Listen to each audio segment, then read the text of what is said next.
Ya, mangga silakan, Pak.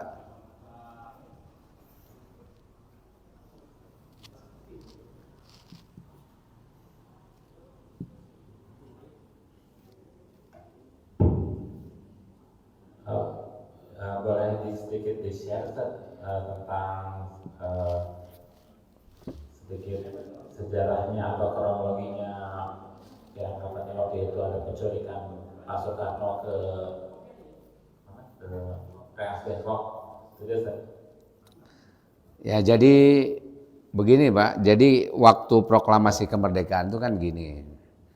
Ini kan tidak ujug-ujug ya, itu sudah disiapkan lama. Kan tadi cerita soal para pemimpin yang ingin memerdekakan itu sampai pada satu titik. Jadi kadang-kadang kan kita memperjuangkan sesuatu itu ya jalannya tidak selalu seperti yang kita inginkan gitu. Nah, jadi waktu berjuang melawan Belanda itu dengan macam-macam ya para aktivis gerakan ini, akhirnya jalan mulai dibukakan untuk kemerdekaan itu adalah ketika Jepang datang. Jepang itu datang dia dalam keadaan sedang perang dengan sekutu. Nah, maka Jepang ini memerlukan banyak mitra strategis. Akhirnya Jepang ketika mengalahkan sekutu, dia menguasai wilayah Indonesia ini. Dan Belanda otomatis harus pergi. Nah, itu sebetulnya satu kekuatan yang tidak diduga tadinya. Kok tiba-tiba Belanda pergi, gitu ya. Pergi kemudian datang Jepang. Dan Jepang itu datangnya dia dengan kampanye sebagai saudara tua. Artinya dengan kampanye sebagai saudara tua itu dia memang tidak ingin seperti Belanda yang menjajah, walaupun prakteknya sama aja. Nah, cuma dia punya janji bahwa apabila orang-orang Indonesia mendukung Jepang di dalam perang Pasifik, maka Indonesia akan diberi kemerdekaan. Lalu diberi contoh misalnya seperti Vietnam. Nah, Vietnam itu sudah lebih dulu dimerdekakan oleh Jepang ya. Nah, kemudian itu tahun 44 lah atau 43 ya Vietnam itu. Nah, maka orang-orang Indonesia itu mulai agak percaya nih sama Jepang, sehingga beberapa pemimpin seperti Soekarno, kemudian Hasyim Asy'ari, Ki Bagus Hadikusumo ya. Nah, itu dia mau berdialog dengan Jepang sampai dituduh nanti oleh orang-orang kiri terutama PKI ini dituduh bahwa Soekarno dan kawan-kawan menjadi kolaborator Jepang, antek Jepang, menjajah Indonesia kira-kira gitulah. Tapi sebetulnya itu adalah kesempatan secara politik ya yang memungkinkan Indonesia bisa merdeka.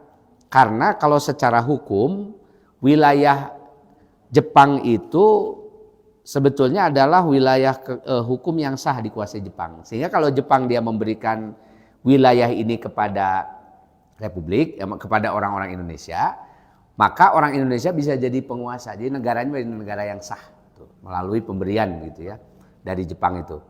Tapi memang Allah tidak berkehendak kemerdekaan Indonesia itu seperti Vietnam yang diberikan oleh Jepang, begitu saja.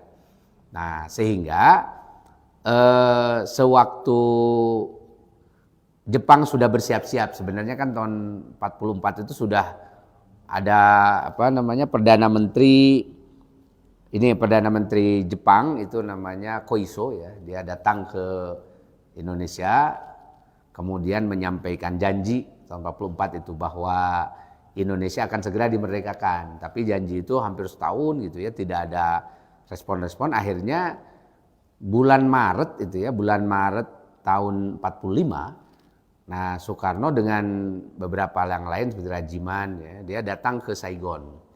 Nah, menemui Perdana Menteri Koiso sedang ada di Saigon. Kemudian dia bicara soal ini bagaimana kelanjutan ini soal janji kemerdekaan untuk Indonesia. Nah, Jepang waktu itu karena memang sudah ditagih dan Indonesia juga waktu itu kan menunjukkan komitmennya sampai di Indonesia ini kan ada tenaga kerja yang dikirimkan tuh namanya Romusa ya, walaupun tuh cerita yang sangat menyedihkan ya tentang Romusa ini. Kemudian nanti ada tentara-tentara Heiho ya, tentara Jepang di kalangan pribumi sebagai tentara cadangan dan beberapa yang lain ya, termasuk nanti ada tentara pembela tanah air tuh.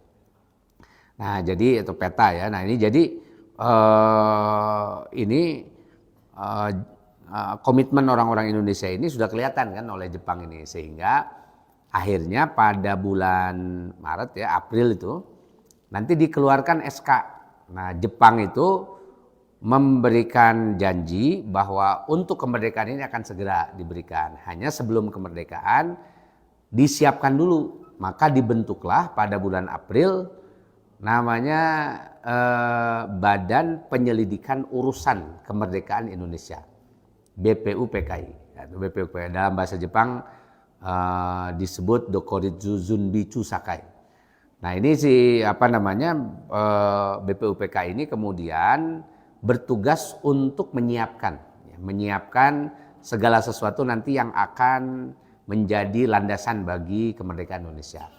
Nah, maka di BPUPK ini mulai dibentuk pengurus-pengurus, anggota-anggota gitu ya, didasarkan kepada ada perwakilan agama, ada perwakilan kelompok gerakan. Nah, yang Islam ini menarik ya, ada perwakilan NU, ada perwakilan Muhammadiyah, ada perwakilan dari Syarikat Islam, bahkan ada perwakilan dari PUI waktu itu ya, masih Al-Ittihad Islamiyah dan Persyarikatan Ulama Abdul Halim dengan Ahmad Sanusi. Kemudian nanti ada perwakilan dari macam-macam lah gitu ya. Ada perwakilan juga dari daerah-daerah. Nah, itu dibuatlah ada sekitar 69. Semuanya difasilitasi Jepang. Jadi digaji sama Jepang, pokoknya anggarannya Jepang lah yang memfasilitasi. Karena memang Jepang sudah janji Indonesia mau dimerdekakan. Nah, maka BPUPK ini dibentuk, kemudian bersidang lah. Nah, sidang pertama itu 28 Mei sampai tanggal 1 Juni. Nah, pada tanggal 1 Juni itu ada pidato Soekarno yang terkenal yang menyebut nama Pancasila. Jadi Soekarno itu nyebut aja nama Pancasila. Isinya tentu beda dengan Pancasila yang ada sekarang, karena isi Pancasila sekarang ini adalah sidang kedua itu nanti ya pada tanggal 22 Juni itu. Nah, itu jadi 1 Juni itu sudah menyetujui rancangan ini gagasan tentang filosofi Indonesia berdiri itu.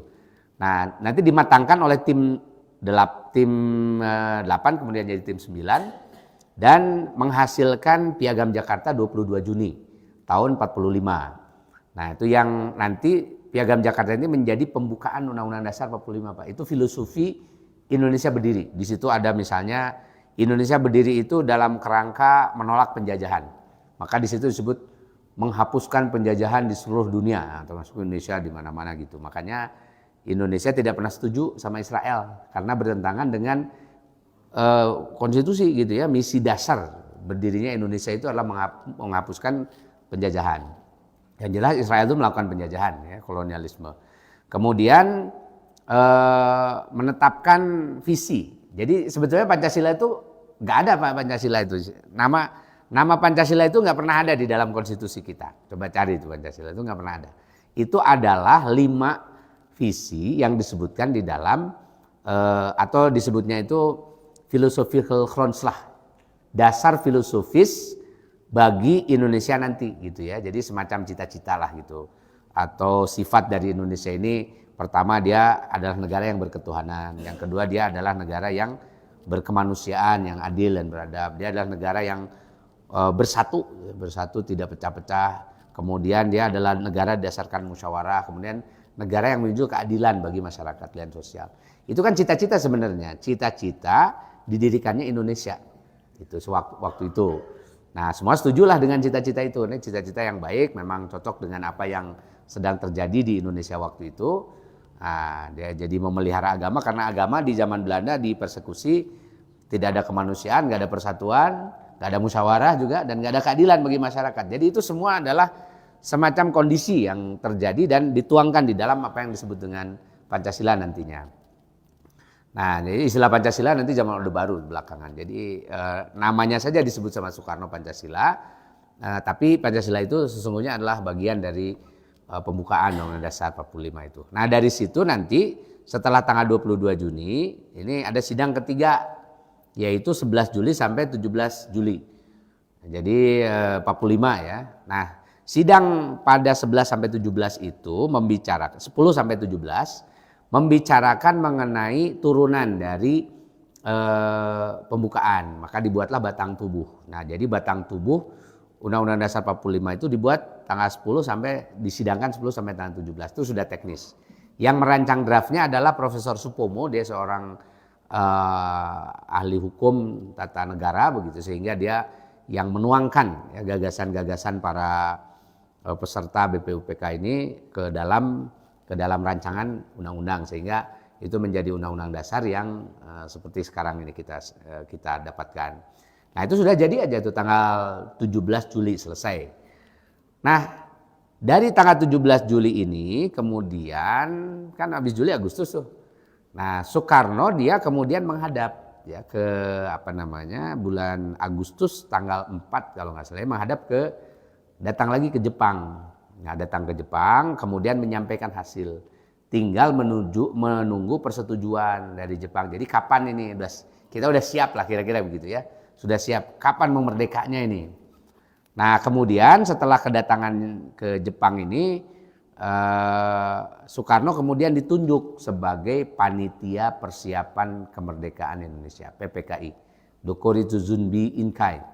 Nah, ini jadi dibikin panitia sebanyak 26 orang gitu untuk menyiapkan nanti kemerdekaan Indonesia. Cuma tanggalnya belum disebut sama Jepang itu, mau tanggal berapa. Tapi kira-kira Jepang menjanjikan mungkin kalau nggak Agustus, September lah kira-kira gitu. Jadi, nah sejak pulang dari Jepang itu, Soekarno menjadi ketua PPKI. Kemudian kalau BPUPK ketuanya Rajiman ya, Dr. Rajiman Wahyudiningrat. Kemudian kalau PPKI ini Soekarno dengan wakilnya Rajiman. Nah dari pulang dari Jepang itu, nah situasi politik cepat sekali berubahnya. Jepang mulai kalah di berbagai tempat gitu. Jadi mulai kalah sampai akhirnya terakhir itu adalah di ledakannya Hiroshima dan Nagasaki 12 Agustus. Nah, jadi itu yang mengakhiri Jepang. Akhirnya Jepang udah nyerah dia. Setelah Hiroshima Nagasaki dibom, ternyata Jepang tidak sekuat Hamas, Pak. Gitu. Jadi ini baru Hiroshima Nagasaki. Hiroshima Nagasaki ini Hamas ini udah macam-macam, udah mau setahun, Pak. Itu Jepang dikalahkan hanya 2 hari, Pak, dihabisi Hiroshima Nagasaki udah selesai. Jepang akhirnya dia nyerah sama sekutu. Gitu. Nah, Gaza luar biasa. Ini korbannya sudah hampir ratusan ribu ya, tetapi masih belum bisa dikalahkan juga. Ini memang orang kagum sekali dengan ketahanan dari dari tentara Hamas ini yang sampai sekarang terus melakukan perlawanan kepada Israel nih kan. Nah, Jepang itu cuma butuh Hiroshima Nagasaki dibom 12 Agustus selesai sudah. Gitu dia nyerah. Nah, Jepang itu nyerah pada tanggal 14 Agustus gitu. Jadi 14 Agustus sudah nyerah. Jadi perang Pasifik praktis dimenangkan oleh sekutu. Jadi secara hukum wilayah Indonesia ini adalah wilayah sekutu sebenarnya karena Jepang sudah kalah. Cuma kan ini perlu proses lama kan. Ini pemerintah Jepang masih ada di sini untuk membalikan lagi sekutu sampai ke Indonesia ini butuh berbulan-bulan gitu. Jadi masa transisinya tidak bisa cepat. Nah, disinilah drama terjadi karena kan kita udah siap, ini udah ada PPKI ini, panitia persiapan kemerdekaan Indonesia, cuma belum ada tanggalnya aja gitu. Nah, akhirnya pada tanggal 14 ada pengumuman Jepang menyerah ke sekutu. Nah, tanggal 15 ini terjadi semacam polemik gitu di kalangan para pemimpin. Jadi kemerdekaan kita gimana ini kan gitu. Kita jadi mual kan gitu, Jepang kan kabur bubar. Tuh. Nah, ini pertanyaan yang ini membuat orang banyak gelisah kan. Soekarno tentu saja dengan para pemimpin waktu itu ya Ki Bagus Hadikusumo, Wahid Hasyim. Ini yang punya otaknya itu. Ini tokoh-tokoh Islam semua nih. Soekarno itu muridnya Agus Salim, muridnya Cokro Aminoto sebenarnya kan gitu ya. Kemudian ada Ki Bagus Hadikusumo, ketua Muhammadiyah. Ada Wahid Hasyim, ketua NU. Kemudian ada Kasman Singodemejo, dia nanti jadi tokoh Masyumi, tapi dia mewakili tentara pembela tanah air, peta kan gitu ya. Kemudian nanti ada Teku Muhammad Amin dari Aceh ya, mewakili orang Aceh. Ada dan beberapa yang lain. Ini kalau kita lihat komposisinya sebetulnya panitia kemerdekaan Indonesia itu tokoh-tokoh Islam gitu ya yang sangat dihormati waktu itu. Sehingga kalau nyebut Indonesia merdeka nggak ada peran Islamnya itu berarti dia nggak ngerti sejarah itu. Nah, jadi waktu itu kan di kalangan para pemimpin itu bingung juga kan gitu. Ini harus gimana kan gitu, harus gimana. Padahal sudah disiapkan. Nah, naskah pembukaan Undang-Undang Dasar itu, yang preambul itu disiapkan untuk menjadi naskah proklamasi. Makanya kan di pembukaan itu ada kata-kata dengan ini kami menyatakan kemerdekaannya kan gitu. Nah, di situ karena memang dirancang untuk proklamasi kemerdekaan. Nah, tapi kemudian kelompok kiri ini kelompok PKI sebenarnya dan sosialis. Jadi waktu itu penggeraknya PKI ini kan nggak dibawa-bawa di BPUPK. Kenapa? Karena dia berontak tahun 26 itu. Jadi tidak disenangi, dia jalan sendiri aja, nggak mau ngajak yang lain-lain. Gitu. Jadi memang watak PKI begitu. Dia selalu menggunting dalam lipatan, ingin menguasai yang lain itu. Kemudian tapi kelompok ini bergerak di bawah tanah ya. Ada kelompoknya Tan Malaka. Tan Malaka nanti punya murid namanya Adam Malik. Dia bikin partai namanya Murba. Murba itu Musyawarah Rakyat Banyak. Nah, karena Tan Malaka dipecat dari PKI oleh oleh Aidit kalau nggak salah, oleh Darsono ya, oleh Musso Darsono itu nanti dipecat karena tidak setuju pemberontakan tahun 27 itu. Dia dipecat dan akhirnya bikin partai lagi namanya Murba tadi itu. Nah, dia ada beberapa tokoh yang anak-anak muda yang dibina oleh Tan Malaka seperti ada Malik, kemudian ada Sukarni namanya ya. Sukarni laki-laki juga. Walaupun Soekarno laki-laki, Sukarni tidak perempuan, ini laki-laki juga kan. Sukarni, Tan Malaka, kemudian ada Sayuti Melik ya. Sayuti Melik anak muda tapi dia bukan PKI sebenarnya. Nah, dia didikannya Muhammad Yamin dan beberapa yang lain. Nah, kemudian anak-anak muda ini karena sifatnya revolusioner kan, wah mereka ini udah nggak sabar. Ini kesempatan. Soekarno harus segera mengumumkan kemerdekaan Indonesia. Pokoknya urusannya nanti gimana nantilah kan gitu ya. Walaupun secara legal formal memang jadi bingung juga kan gitu ya. Karena ini wilayah sekutu nih. Kalau seandainya masih wilayah Jepang, kalau seandainya saja Jepang pada tanggal 13 misalnya gitu, udah kamu umumkan itu udah selesai tuh, secara hukum menang. Jadi Indonesia menguasai seluruh wilayah. Jadi nggak perlu revolusi-revolusi itu. Itu secara secara hukum sudah bisa diterima. Nah, tapi masalahnya Jepang sudah sudah nyerah kan gitu ya tanggal 14 itu. Nah, akhirnya tanggal 15 itu anak-anak muda datang ke rumahnya Soekarno, lalu Soekarno dibawa ke Rengas Dengklok untuk diajak dialog lah ya, supaya ini gimana solusinya. Akhirnya Soekarno setuju untuk segera mengumumkan kemerdekaan gitu. Dan Soekarno tentu saja juga kemungkinan sudah konsultasi juga ya, karena tanggal 14 itu cepat dan cuma kita tidak punya rekaman tentang dialog Soekarno dengan banyak pemimpin yang lain ya, tetapi kemungkinan itu sudah dibicarakan karena nanti tanggal 17 itu banyak yang datang termasuk Hatta juga datang. Nah, jadi tanggal 16 itu balik lagi ke Jakarta. Nah, tanggal 16 balik lagi ke Jakarta dan malam-malam itu sudah mempersiapkan. Jadi tanggal 16 itu sudah diumumkan Pak, bahwa besok hari di Lapang Ikada, Lapang Ikada itu Jalan Pegang San Timur itu nanti akan diadakan pengumuman kemerdekaan Indonesia. Nah, resikonya pasti ini akan berhadapan-hadapan dengan sekutu itu ya. Nah, itu makanya nanti di tanggal 16 itu datang ke sana, ke Jakarta malam-malam, kemudian ketemu dengan Laksamana Maida. Laksamana Maida itu waktu itu adalah pemimpin Jepang di Jawa, tetapi masalahnya Jepangnya sudah nyerah ke sekutu, tapi Maida tentu belum pulang karena kan baru 14 ini, tanggal 16 masih di Jakarta, nggak bisa ujung-ujung balik ke Jepang kan gitu. Nah, Maida masih menempati rumah dinasnya. Jadi sekarang rumah dinas Maida itu ada di samping gedung Bappenas itu. Sekarang jadi Museum Perumusan Naskah Teks Proklamasi itu.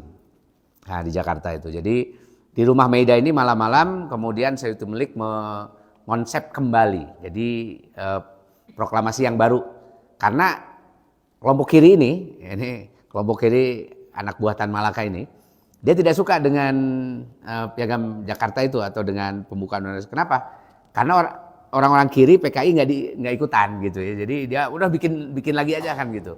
Nah akhirnya dibikin lagi teks proklamasi baru kan gitu. Itu dibawakan ke Soekarno dan Soekarno mengoreksi, Hatta juga begitu. Akhirnya udahlah kita buatlah ini teks proklamasi baru ini. Nah tanggal 17 itulah besok harinya tanggal jam 9.10 begitu di Lapang Ikada diproklamasikan, disiarkan sama radio-radio ke seluruh Indonesia sampai seluruh Indonesia itu tahu bahwa Indonesia sudah dimerdekakan. Cuma kan masalah berikutnya adalah masalah legal formal.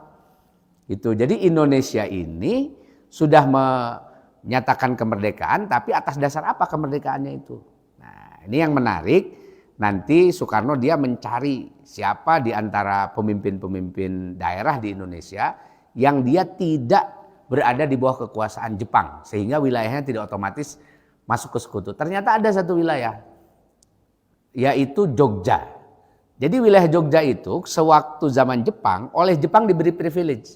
Dia dibebaskan tidak berada di bawah kekuasaan Jepang. Maka ketika wilayah yang dikuasai Jepang dikembalikan ke sekutu, maka Jogja itu menjadi daerah yang free kan gitu ya. Maksudnya dia bukan wilayah kekuasaan sekutu. Jadi Sultan Jogja, Sultan Hamengkubuwono ke-9 waktu itu kemudian dia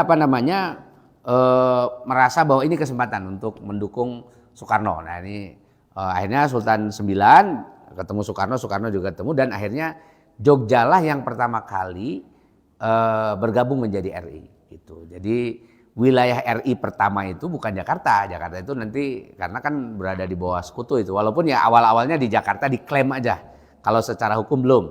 Secara hukum Indonesia punya legal standing, jadi punya posisi sebagai negara yang punya wilayah kan. Jadi negara itu wilayahnya nggak perlu luas-luas itu ya. Orang satu kecamatan aja bisa jadi jadi wilayah 1,5 kilometer seperti Vatikan aja jadi negara itu. Apalagi Jogja, lega Jogja itu. Nah itu satu kerajaan Jogja diserahkan oleh si Sultan kepada Soekarno. Nah makanya sampai sekarang permintaan si Sultan, pintar juga itu politiknya si Sultan ini. Diserahkan, tapi nanti Indonesia nggak boleh ngotak-ngatik siapa yang jadi pemimpin Jogja. Itu diserahkan kepada Sultan gitu. Akhirnya kan ya turun temurun aja sampai sekarang nggak ada pemilihan gubernur di Jogja itu. Jadi Sultan otomatis gubernur, wakilnya dari Paku Buwono ya, Paku Alam ya. Nah Paku Alaman. Jadi ini jadi jadi modal Indonesia merdeka itu gitu dari situ ya. Nah setelah itu adalah nanti masuk ke perundingan-perundingan, kemudian juga ada perang-perang mempertahankan wilayah dan seterusnya. Masa revolusi, jadi tahun 45 sampai tahun 50 itu masa revolusi, Indonesia memperjuangkan supaya wilayahnya bukan cuma Jogja gitu, tapi wilayah yang luas. Nah makanya kan ada perundingan Linggarjati, ada perundingan Renville, Rumroyen, sampai nanti KMB, Konferensi Meja Bundar, dengan segala dinamikanya itu. Nah kira-kira gitu, jadi itu cerita tentang 17 Agustus. Nah banyak khurafat yang dibikin Pak ini terutama sama Habib ini ya, bahwa konon katanya tanggal 17 itu adalah pesan dari Habib siapa gitu ya, ketemu Soekarno atau Habib ini nanti kamu merdekakan tanggal 17. Sehingga dukun wae sih ya. Seperti dukun tuh gini, siapa yang tahu tanggal 17 itu akan terjadi apa gitu, karena kejadian bahwa Jepang menyerah ke sekutu tanggal 14 Agustus itu adalah kejadian yang mendadak dan dan itu sangat merepotkan. Dan kenapa pilihannya tanggal 17? Itu bukan karena sudah dipesan pakai udah hitung-hitungan Paririmbon kan itu ya tanggal 17 dan segala macam. Enggak. Itu ini aja waktu paling dekat dan paling cepat yang mungkin digunakan untuk proklamasi itu. Karena 14 Jepang nyerah dan di situ kan terjadi polemik banyak. 15 Soekarno ditarik oleh anak-anak muda ke Rengas Dengklok ya, semalaman di sana. Tanggal 16-nya pulang ya sudah, waktu tercepat besoknya tanggal 17 kan gitu ya. Mau nunggu kapan lagi kan gitu. Ngadaguan perhitungan dukun mah terjadi kemerdekaan kan gitu. Nah, itu makanya 17 itu adalah waktu historis sebenarnya, waktu yang paling masuk akal, yang paling cepat setelah Jepang menyerah ke sekutu tanggal 14 Agustus itu. Nah, kira-kira begitu, Pak. Nah, baik, terima kasih. Ya, silakan. Perang di Ponorogo terjadi tahun Ya, Setelah itu Diponegoro ditangkap dan diasingkan ya. sampai meninggal. Nah, yang jadi pertanyaan sekarang, para Habib mengklaim bahwa Pangeran Diponegoro itu habaib atau fa'alun atau Habib Sebenarnya udah banyak yang ngebahas. Ya, dari daripada Habib itu memang benar. Habib mah apa tong bujang-bujang Pangeran Diponegoro itu ya. Itu ayah jelma saliwat itu bisa dihabibkan itu. Nah, siapa aja itu bisa dihabibkan. Artinya gini, klaim tentang turunan Ba'alawi itu, turunan Ba'alawi kemudian turunan Rasul dan sebagainya. Ini sebagaimana polemik yang sudah terjadi itu memang susah dipertahankan, Pak. Karena secara ilmiah itu tidak bisa dibuktikan tuh ya. Apalagi klaim terhadap para pemimpin yang dianggap Ba'alawi seperti Diponegoro. Nah, Diponegoro itu kan turunan dari Madura, ibunya itu dari kerajaan Madura. Kemudian bapaknya ini Hamengkubuwono II. Terus Ba'alawinya di mana? Nah, itu kan repot ininya Pak cari pembenarannya itu. Dan itu sebetulnya argumentasi yang mudah sekali dipatahkan kan itu ya Pak Ali, sebab si Ba'alawi ini nggak punya data dari mana itu kok Diponegoro disebut turunan Ba'alawi. Memang dia punya catatannya. Nah, sedangkan Diponegoro sendiri dia menyebutkan biografinya ditulis oleh dia sendiri, cerita tentang bapaknya siapa, ibunya siapa, anaknya siapa dan sebagainya gitu. Yang itu nggak ada hubungan sama Ba'alawi. Itu kan sesuatu yang ada datanya, tentu dalam sejarah lebih kuat dibandingkan dengan klaim, apalagi omong kosong gitu, Pak. Jadi kalau lihat gelagat-gelagat seperti cerita-cerita Habib-Habib itu hampir 100% itu khurafat, Pak. Hampir semuanya itu. Saya pernah cerita ketemu juga ada Ba'alawi ya dulu. Temennya di Jakarta itu. Dia yang pertama kali cerita Ali bin Abi Thalib itu katanya pernah datang ke Garut. Tuh. Ke Garut kan. Terus naonlah cerita belanja dodo juga beli. Waduh, itu sampai viral, Pak. Viral sampai ya kalau 5-6 tahun ke belakang itu sampai 10 tahun ke belakang saya hampir setiap saat ditanya itu, Ustaz bener nggak ini Ali bin Abi Thalib pernah ke Garut segala macam gitu. Sampai saya capek ngejawab, saya tulis aja nih ada artikel, saya cari aja tuh ya. Benar kali bin Abi Thalib pernah datang ke Garut itu. Terus saya share karena kebetulan saya kenal ya dengan yang mempopulerkan cerita itu, saya tanya, antum ini dapat cerita ini dari mana sumbernya? Oh ada, nanti saya cari bukunya. Ini katanya bukunya Azmat Khan. Udah kirimlah ke saya, fotokopi aja bukunya sini. Saya mau lihat tuh apa isinya itu buku itu. Sampai sekarang itu cuma ngomong aja, nggak pernah ada bukunya sampai ke saya. Kan itu artinya bahwa klaim-klaim semacam itu banyak sekali. Dan konyolnya kan yang percaya sama khurafat-khurafat habaib Ba'alawi itu kan orang-orang, mohon maaf ya, orang-orang yang nggak kritis. Ya bahasa lain dari agak bodoh lah kan gitu ya. Jadi dia nggak nanya itu dari mana sumbernya, nggak nanya apa benar apa enggak kan gitu. Dia pokoknya ini Habib masa berbohong kan kira-kira gitu. Itu pakai rumusnya begitu aja sehingga dipercayai. Nah saking percayaan sama Habib nyeun makam palsu oge diklaim sebagai makamnya Ba'alawi ya, itu Habib itu dipercayai saja. Di kampung saya itu di Ciamis ya, di Banjarsari itu, saya dari lahir seumur-umur itu nggak pernah tuh ada makam keramat segala macam. Ini 3-4 tahun belakangan, 5 tahun belakangan lah, itu tiba-tiba ada makam dikeramatkan, Pak. Ternyata ada anak buah Habib itu bikin majelis dzikir di situ ramai sekali, dan sekarang jualan makam itu. Karena kalau makam keramat itu kan didatangi banyak orang tuh, kenceleng kan sabaraha tuh, kenceleng, belum parkir, belum apalagi Pak, travel, dia kerjasama sama travel agent itu. Ya travel, terus apalagi wah ini duit semua itu kan, wah makan kan itu. Pokoknya kalau ada makam satu itu pasti didukung sama rumah makan, travel agent, tukang parkir, preman kan udah selesai itu. Jadi nah, yang model-model itu banyak itu. Jadi bukan 1-2. Kayak kasus itu Habib keramat ini di Priuk itu Mbah Priuk itu. Mbah Priuk itu nggak ada apa-apa itu di bawahnya itu, nggak ada makam itu. Diklaim ini makamnya Mbah Priuk kan itu. Orang percaya aja kan itu.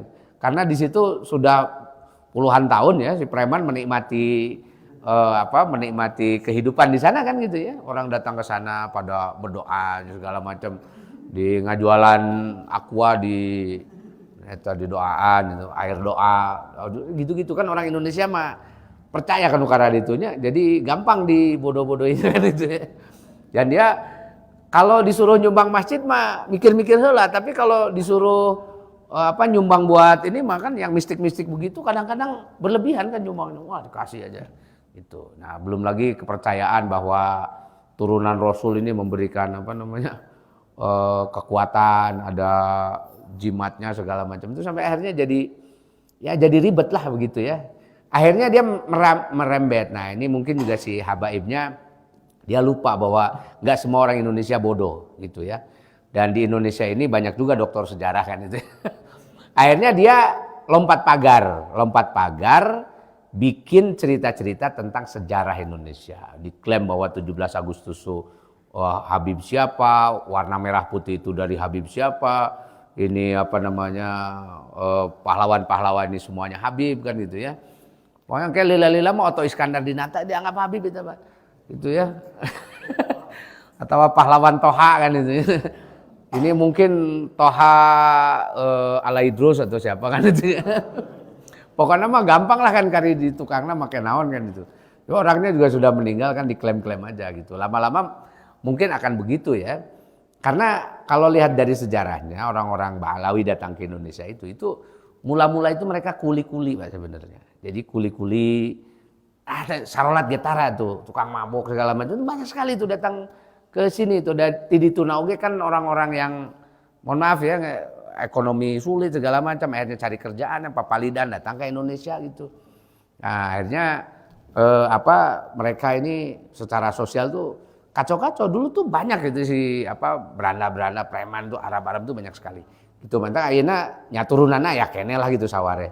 Nah, itu nanti baru setelah banyak masalah orang-orang Arab ini, mungkin para pemimpin di Yaman juga di Hadramaut tuh mikir, ya lila-lila lamun orang Hadramaut datang ke Indonesia kabeh jadi preman, jadi orang-orang gak jelas kan kasihan juga. Akhirnya dikirimlah guru-guru ngaji gitu dari Yaman tuh. Ada guru ngaji, ayah sawareh nutobat kan gitu segala macam tuh.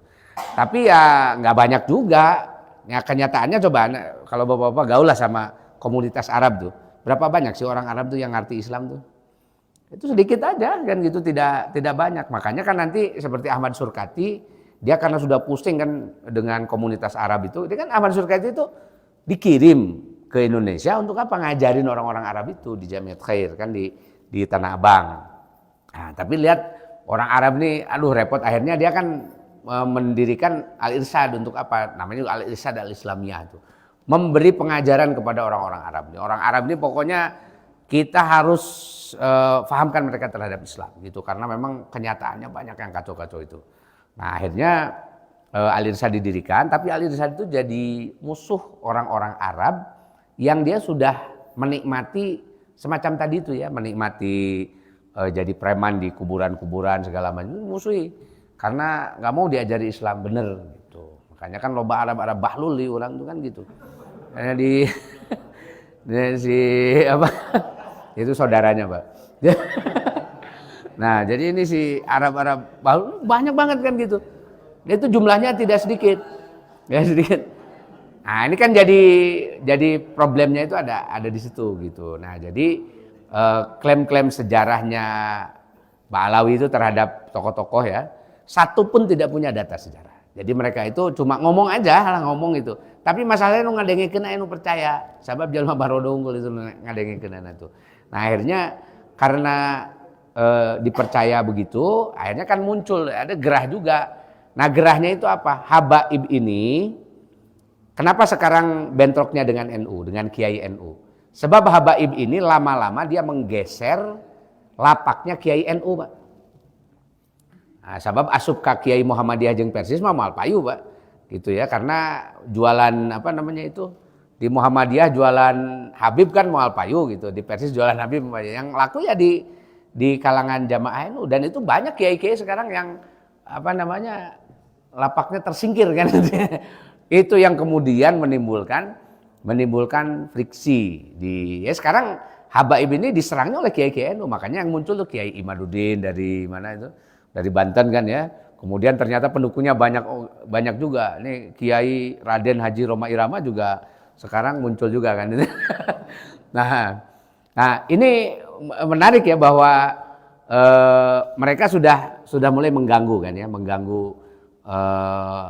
dalam tanda penting ini lapaknya kiai-kiai NU itu, dan itu yang kemudian ya menjadi sekarang ini kisruh yang sedang terjadi gitu ya di masyarakat, dan itu ramai sekali di bawah ya, terutama di masyarakat Nahdien ya yang berhadapan dengan habaib ini sangat luar biasa. Ini jadi satu fenomena tersendiri nih, karena jarang-jarang dulu ngeritik-ngeritik habaib itu paling kalau nggak Muhammadiyah Persis lah kan gitu ya.